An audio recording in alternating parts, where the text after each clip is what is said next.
that era of parent was strength. Strong like bull. Strong like bull. I crush you. There is so much to learn by sharing your mistakes, by sharing your failures and being vulnerable. That's part of the evolution in some of this, is that vulnerability is the new strength.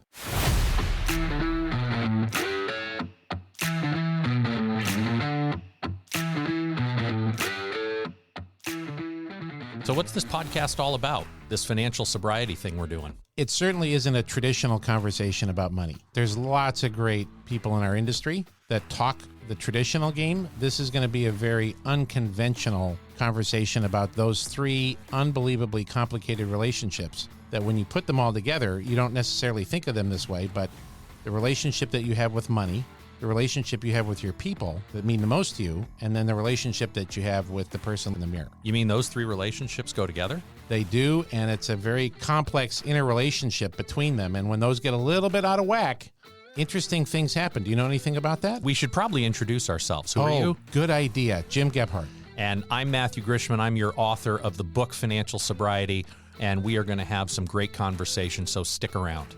Hey, what's the value of a dollar? Well, it's about somewhere between 8% and 10% less than it was a year ago. I think we asked the same question when we originally created this content a year ago.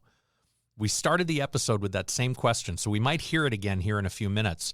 But man, has the world changed in the last year Relative to the value of a dollar. since we first started having this conversation. Oh, my. Holy cow. Inflation. The real conversation around it is the value of a dollar. And what I loved about this episode is the tangibility factor. Right. Right. And I have probably gone down that story route 100 times. Sure. In the last year, as recently as over the 4th of July weekend, where I'm just going to have to get a financial sobriety soapbox.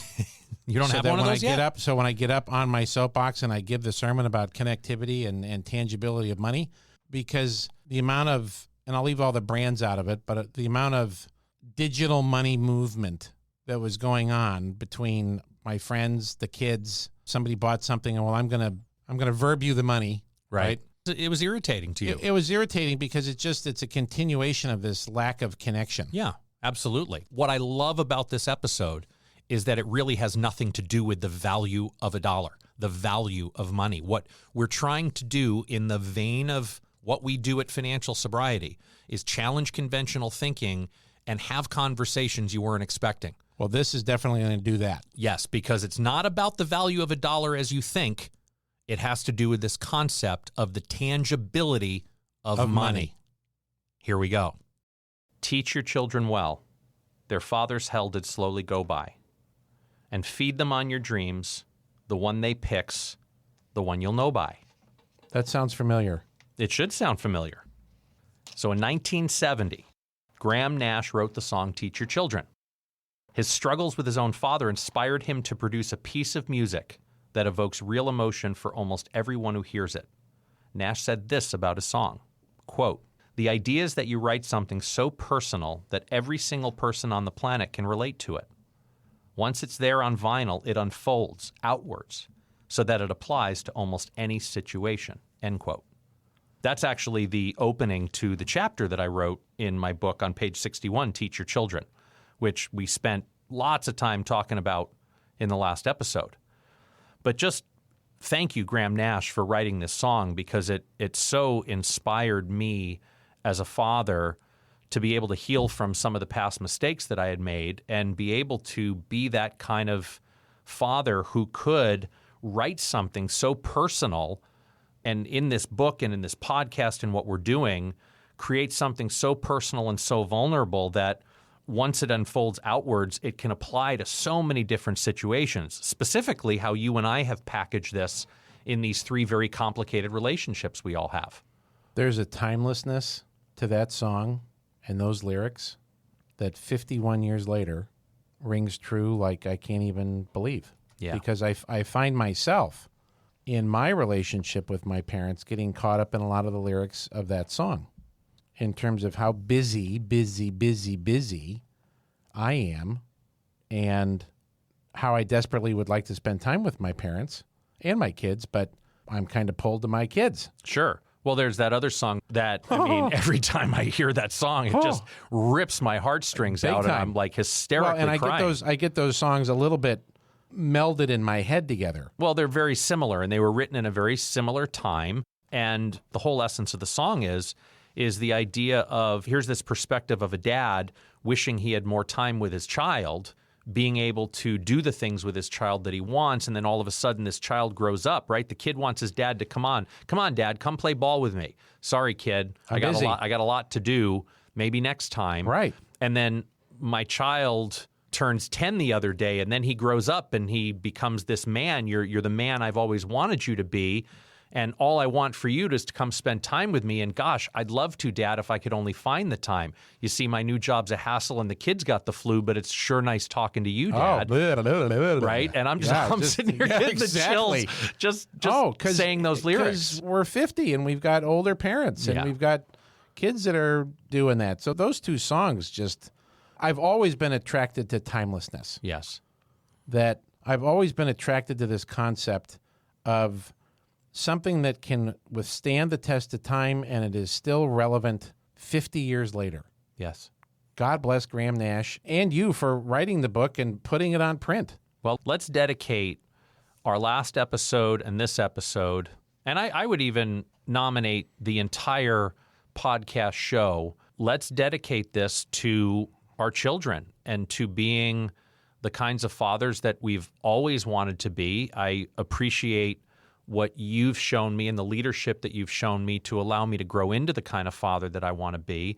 And this becomes a legacy that our children can always go back to and, hear what we were thinking and feeling and how much we love them and how our love for them has given us the courage to do some really uncomfortable things to be the best possible parents we could possibly be for them. Part of which is sitting here with these mics talking about very vulnerable things that I've been ashamed of in my own life that I've been willing to course correct on. And I think for so many of us, there's an unbelievable gift in that. And that if you're willing to unpack it a little bit and just turn it around, because Beth and I have experienced this with our own kids, is that we have not spent very much time talking about our struggles, talking about our failures in life. And that really, at the end of the day, isn't that where the growth happens? Isn't that where they learn? Isn't that where they overcome? Yeah. I mean, I've told the story on the podcast of my dad at 56 years old coming home and saying he quit his job. And I was 12. And my mom is standing at the kitchen sink getting dinner ready. And she dropped the dish and it broke. And I sat there frozen because I didn't know what that meant. Yeah. And I've told that story, I hope 100 times. I hope to tell it 1,000 times because Have you told your children that story? Oh, yeah, many times. Good, yeah. Good. I mean, 56 years old, not 26, not 16, 56. He was starting over. Yeah. There is so much to learn by sharing your mistakes, by sharing your failures and being vulnerable. And my kids can tell our '08 story. Yeah, good. I wasn't sure how much they knew about that, if you had been sharing some of that stuff with your kids. I have shared that with them so many times that I think Emily could probably come on this podcast and tell the story. Do you know how valuable that is, that your kids don't see you as this perfect specimen of a human being? Well, I'll tell you, that was a course correction about 5 years ago, probably when we started hitching wagons, where it's like, honey, we got to talk a little bit about the messy stuff. Yeah. Because I think they see us as these two people that have never really made any missteps or any mistakes or have any heartache or regret over anything, and that's a bag of you-know-what. Oh, yeah. And in our context of being real, right, and so much of what we talk about is really vulnerable, messy stuff. And the movement that you and I hopefully are starting is this concept of being able to talk about some of these messy things. The human side of life. The human side of life that isn't all the pretty white picket fences and the daisies in the front yard. It's a mess going on back here that no one wants to talk about. And I think that's in a bigger context. I'm getting rather deep here with you, but that's part of the problem. Absolutely. It's all pretty. I was 22 years old when cousin Johnny and I were sitting on bar stools at the Whiskey Bar in Midtown Manhattan, and he told me truths about my dad I never knew. My dad was my hero. He's still my hero, but he's a hero for me now in a much bigger way because of the vulnerability I've seen and the missteps and the not-so-perfect Hank Grishman that exists in the world. But until I was 22 years old, he was the guy that could do anything, fix anything. He had the answer for everything. He was perfect. And I had him up on this pedestal. I would even say he was my higher power at that point in my life. If there was anything that I looked up to as some superhuman power, it was my dad. I never even saw him shed a tear. He was perfect. He was invulnerable. He was not someone who made mistakes in life until that day when I was 22 and Cousin Johnny was a little overserved that day and decided to share some stories about some of the financial disasters and some of the decisions and some of the stuff within the relationship my parents had that weren't always so rosy, and it crushed me to the point that I struggled in my relationship with my dad for a couple of years because of this fall from grace. And so that's something that I've always felt that was really, really important, especially as I've started to right the ship on these behaviors with my children, is allowing that vulnerability and allowing them to see that I'm not a perfect person, but part of being an imperfect person who makes mistakes on a daily basis is part of that 5 to Thrive stuff that you and I always talk about, right? These principles that we try to live by to maintain trust in our relationships. And that 5th principle of 5 to Thrive, where we own our mistakes and we fix them, is such an important thing for our children to see, to get that realistic sense of who their parents are as human beings. As a result of seeing that in my dad, of opening up to seeing that.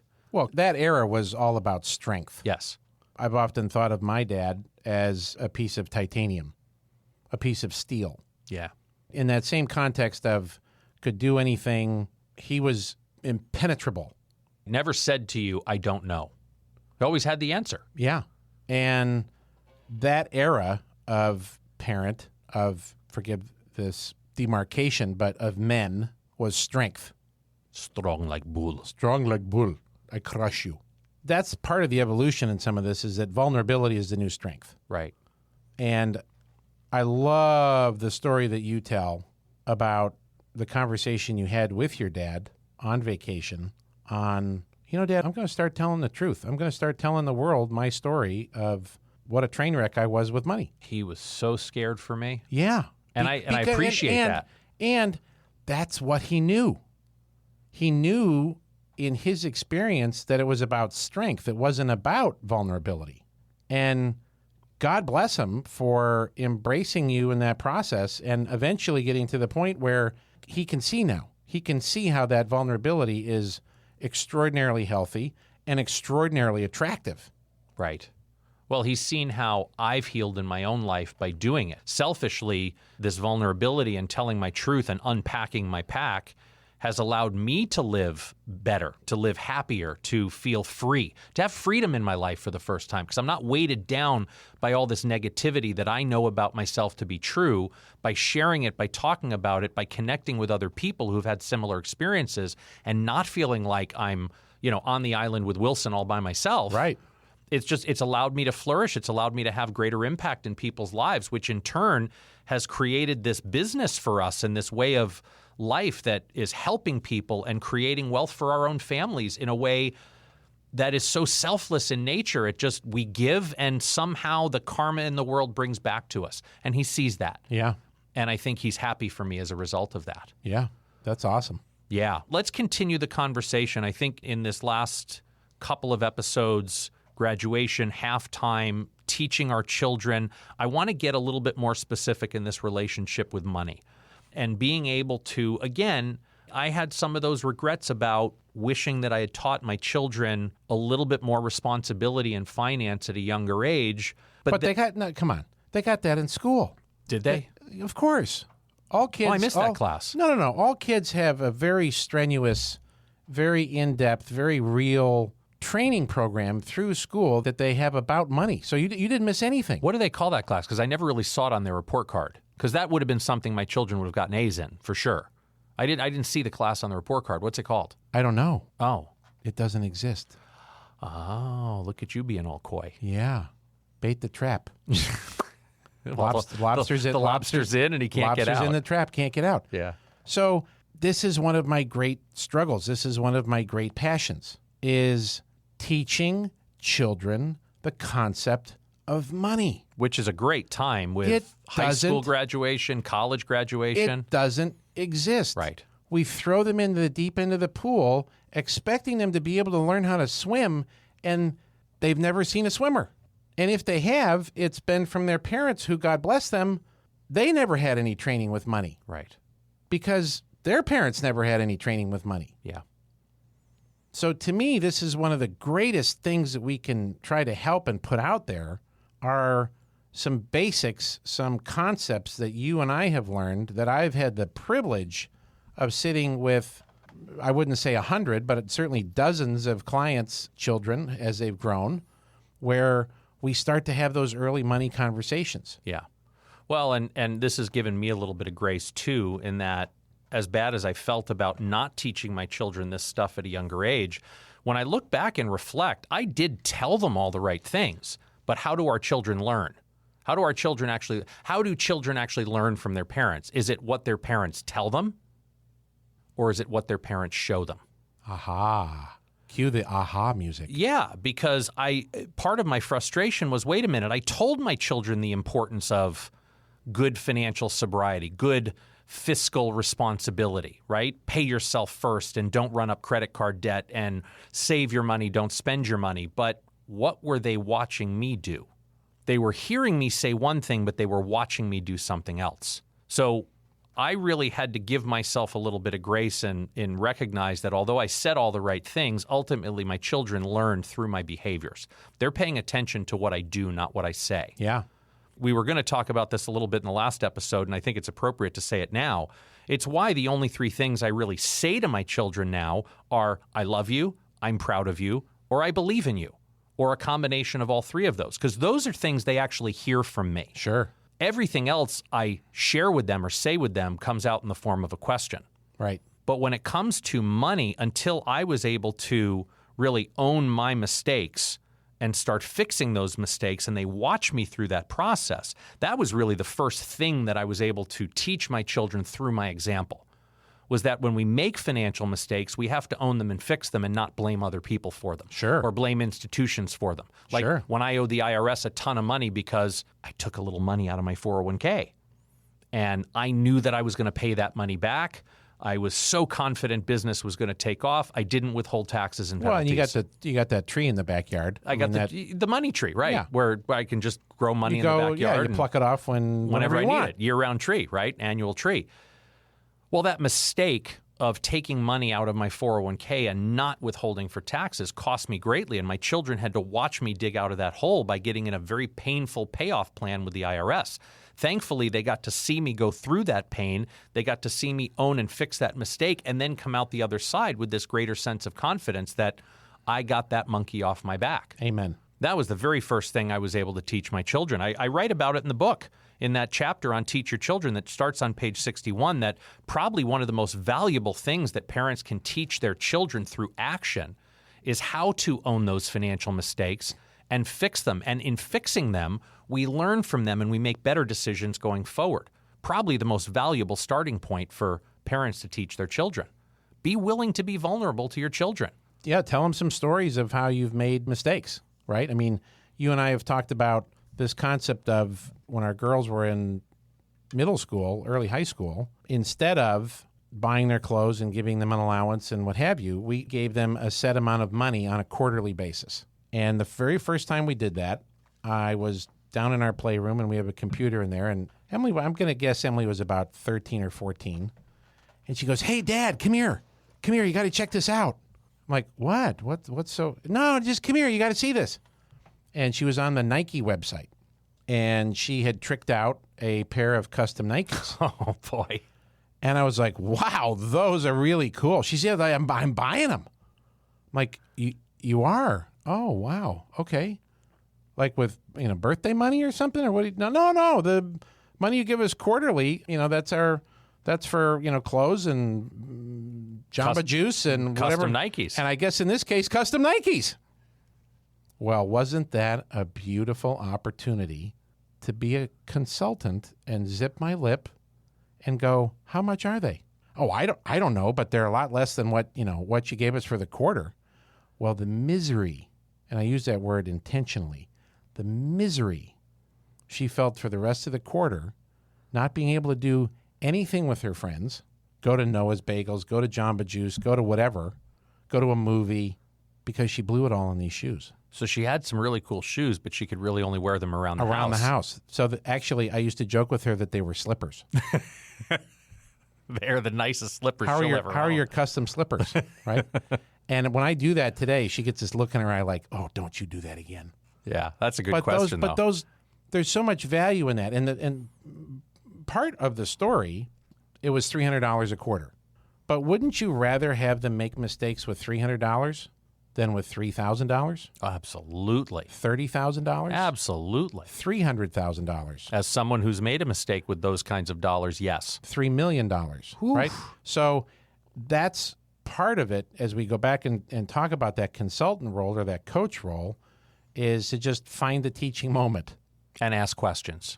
Yeah. And then let them go make their mistake. Yeah. That's beautiful. Let's go back a little bit. What I'd love to hear more about, and I'm sandbagging a little bit because I kind of know the answer to this, but I'm going to ask you anyway. How did you start really teaching Emily in a situation like that where $300 for a pair of Nikes? Because I assume she was buying them online. She bought them online, and they were almost $200 by the time she did she didn't know about taxes.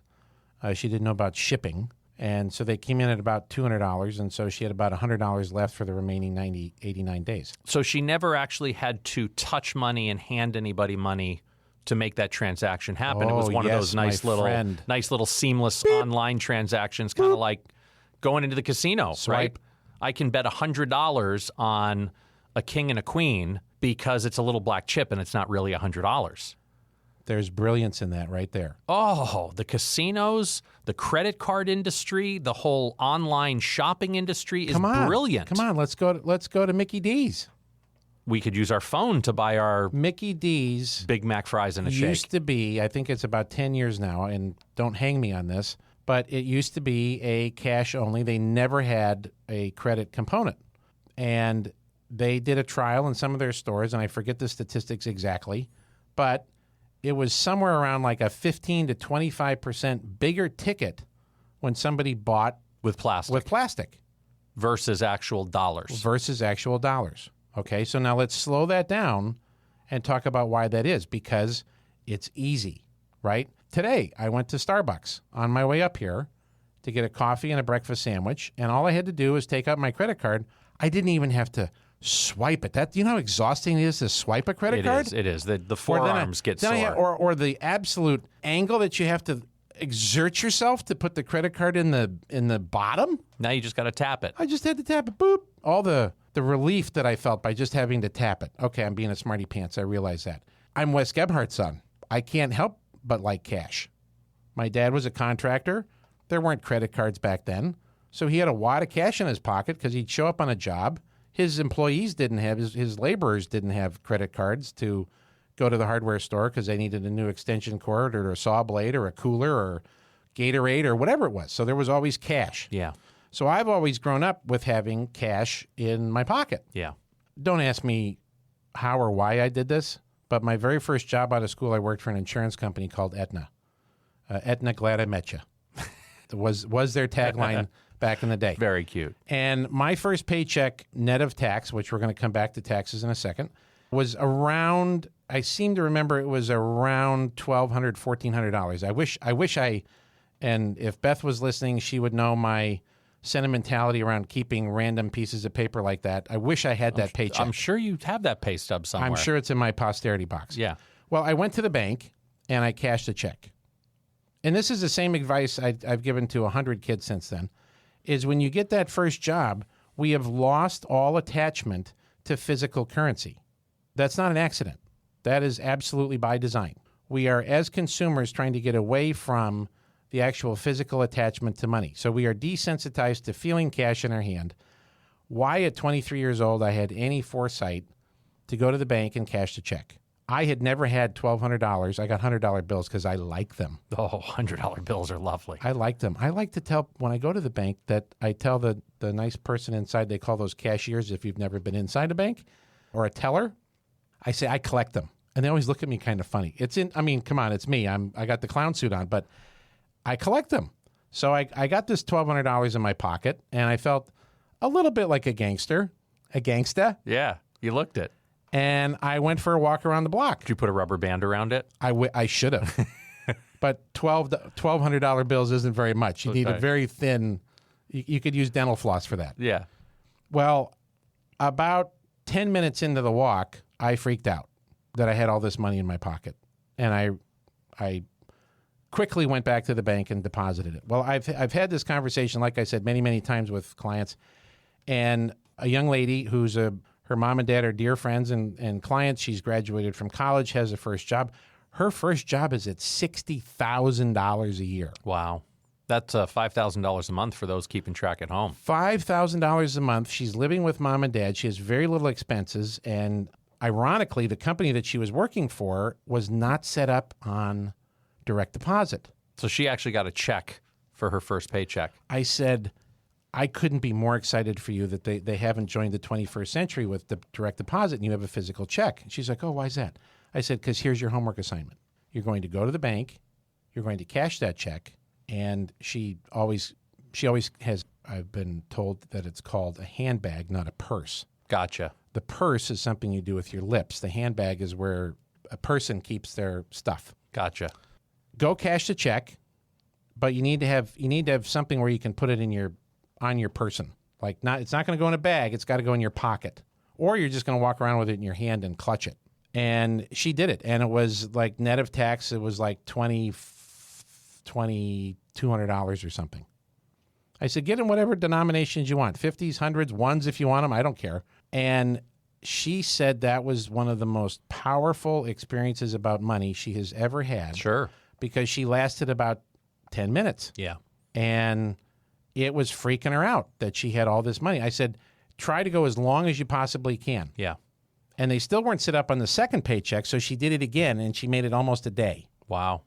That's pretty good. So that cash in hand thing is, I'm a big believer in it. Oh, and I'm so glad you shared that experience. I mean, that was kind of a haphazard experience based on your own experience. And now it's something that anytime a client sends one of their adult children in to see us, this is part of the homework.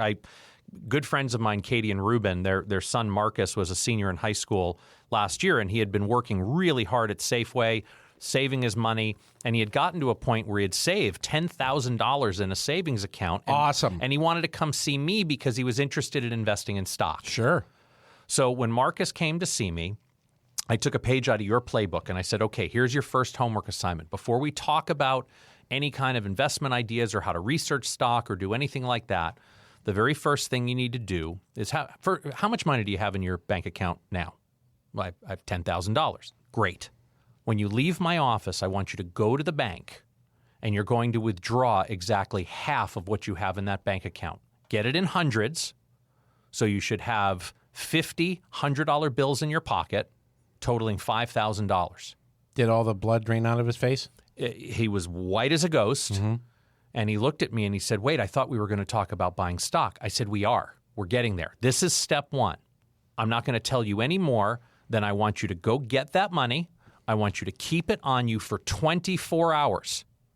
I mandated 1 full day of being responsible for hanging on to that kind of money. Then I want you to go back to the bank, redeposit the money, and call me, and we're going to talk about your experience.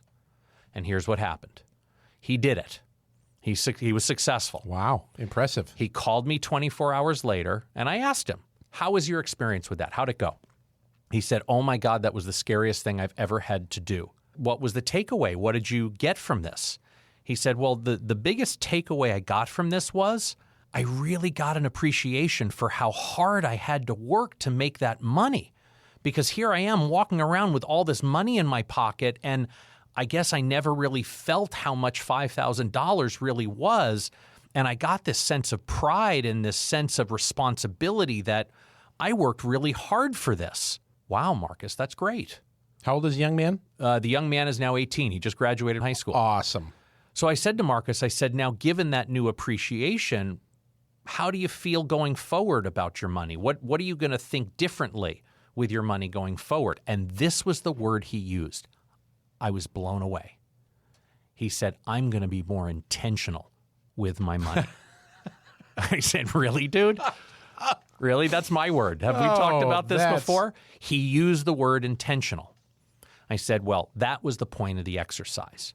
Because before we start looking at different stock to invest, now recognize, backdrop, what's happening in the stock market. Woo! Cryptocurrency, GameStop, right? All this crazy stuff is happening Easy in the money. Easy money. Easy, quick money. Gambling. Yes. Right? It was all gambling that was going on in the stock market. With Marcus being more intentional with his money now, this kind of sets up how he's going to become more intentional with how he spends it, how he saves it, and how he invests it. And the idea of gambling in the stock market all of a sudden went away. And now that he had this finer appreciation for how hard he had to work with this money, I knew that when we started giving him the steps to how to research individual companies that were worthy of investing in, he was going to look at it with a much more intentional eye, with an eye that was much more about being an owner in these organizations and a lot less about how I can get rich quick gambling in the stock market. I don't get how this works. It's kind of like the journaling exercise we talk about when we got all these monkeys in the brain, and there's something that happens when we write it down in the journal that it gets out of us. It's one of our senses. Yeah, it's one of our 5 senses. I don't get how the physics behind that works, and I don't get how the physics behind actually holding money in hand changes our appreciation for what it takes to have that money. But something happens where it creates more intentionality. And it's probably one of the greatest gifts you can give your children is when they get that first job, when they get that check from grandma for their birthday, is actually having them cash that check and walk around with that money in their pocket and be responsible for it, knowing there's a risk they could lose it. My experience has been in the couple of dozen children I've done this with, they don't lose the money. They don't spend the money. They are petrified of having that money in their pocket and learn a finer appreciation for what it takes to have that money. What's the largest amount of cash you've ever had in your hand? Oh boy, $12,000. Seriously? In my hand. $12,000? Yes. Yes. Wow. That is before I asked you the question, I was asking myself the question. And I don't know. I think it's maybe in the $3,000 range, $4,000. You remember this. It was way back early on in our relationship. When you bought the Crown Vic. When I bought the Crown Vic. Yeah. And you made the suggestion to me. Of course I did. Pay them in cash. Put the cash in your hand. Well, you had me on my journey of financial sobriety that we had no idea was my journey of financial sobriety, right? We were making this thing up as we went. I was your guinea pig. Well, thank goodness I don't remember that. Yeah. Well, you said, go take the money out in cash, go buy the car in cash. And there was something and hand it to him. And there was something about that exercise that was like, holy cow, this is a lot of money. We should talk about that. I better be getting something in exchange for this money. And sure enough, I did. I got a great used car that lasted me a very, very long time. Thank you for reminding me of that story. Yeah. That it was something I said a long time ago. Well, it was because of your experience cashing that Aetna paycheck. It also reminds me of what I affectionately refer to as the trade-in program. So since we're talking about cars, we have a trade-in program in our house. Oh, do tell. And that is when you collect the game pieces to get to $100, doesn't matter. They can be 1s, 5s, 10s, 20s. Now I remember. 50s. Yep. The trade-in program is, I'll give you a $100 bill. Yep. So this is many years ago. Jack was probably 7 or 8, and I'm walking by his bedroom, and he's on his hands and knees, and he's doing something like on his bed. Of course, I'm in a hurry. But then I stopped, and I backtracked, and I'm like, hey, bud, what are you doing? Oh, I'm just counting my money. That's awesome. Seriously. He's like, yeah, I'm getting ready for a trade-in. Nice. So I go into the bedroom. He's got his money's all out on his bed, and they're like little soldiers, right? These little Ben Franklins. 1, 2, there were 7 of them. And he had another little wad of money, and I said, well, how close are you? And he's like, oh, I'm at $82. Cool. You are almost ready for another $100 bill. Why do I tell this story? I don't know. Why do you tell this story? People don't spend $100 bills. There's something goofy. There's something that happens, and I shouldn't say people. My children don't spend $100 bills. I was going to say, stores don't have change for $100 bills. That's why they don't use them. Right. And that's why I like them. And the kids, all of our kids, over time, they'd be like, oh, Dad, we got to go to the bank. I've got $700. I've got $800, whatever it is, because they don't spend them. Yeah. So if you're listening to this and you're an adult, I would ask you, here's your homework assignment. What is the largest amount of cash you've ever had in your hand? Give it some serious thought, and then go push the envelope. Go to the bank. Go walk around with some cash in your pocket. Go walk around with $2,000, $3,000, $4,000, $5,000 in your pocket in cashola. In your pocket, not in your handbag, not in your wallet. Or your man bag. Or your man bag, whatever it is. It's got to be in your person. And I assure you, you will probably clutch it the entire time you're holding on to it. Well, and that gives you the experience to be able to teach your children, not by telling them, but by showing them. Right. Right? And I don't think you and I could have taught other children how to do this without actually experiencing it for ourselves.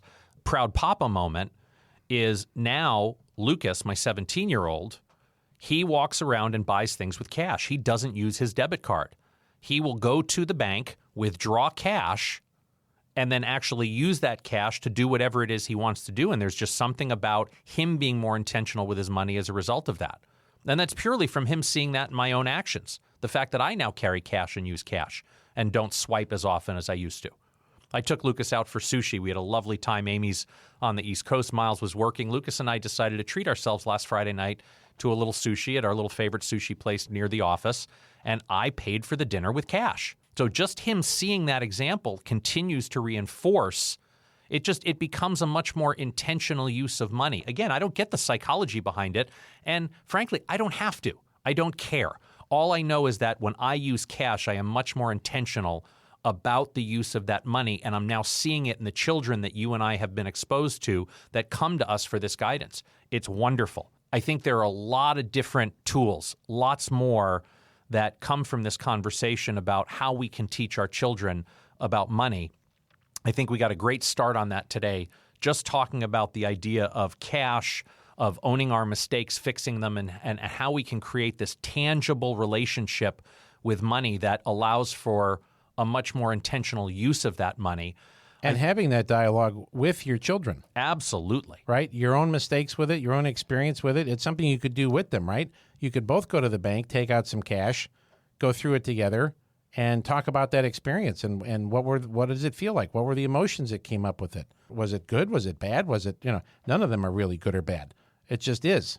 I think we got a lot more to talk about. There's a lot more opportunities to teach children about financial sobriety, about being good stewards of their finances at a young age, whether we're still in cop mode, whether we're in coach mode, whether we're in consultant mode. I think we've done enough work for today, but we've got lots more to talk about when it comes to helping kids with credit, helping kids with that first job that they get, how to manage a little bit of a balance sheet. I think we got a lot more to talk about, partner. It may be summertime, but class is in session. And with that, that's a wrap. If you like what you heard, leave us a review and be sure to subscribe. And check out our website, yourfinancialsobriety.com. Thanks again for listening today. Here to help you find more clarity, confidence, and capability along your journey into financial sobriety. I'm Matthew Grishman. And I'm Jim Gebhardt. Be intentional with your money. Jim Gebhardt is a registered representative of and securities offered through Brokers International Financial Services, LLC, member SIPC. Jim Gebhardt and Matthew Grishman are investment advisor representatives of Gebhardt Group Incorporated, a registered investment advisor. Brokers International Financial Services, LLC, and Gebhardt Group Incorporated are not affiliated. The opinions in this podcast are for informational purposes only and are not intended to provide specific advice or investment recommendations. To determine which investments or financial advice may be appropriate for you, consult a financial advisor prior to investing. Any reference to market performance is based on historical information, and there is no expressed or implied guarantee of future performance. Opinions expressed on this program do not necessarily reflect those of Brokers International Financial Services, LLC. The topics discussed and opinions given are not intended to address the specific needs of any listener. Gebhardt Group Incorporated does not offer legal or tax advice. Listeners are encouraged to discuss their financial needs with the appropriate professional regarding your individual circumstance.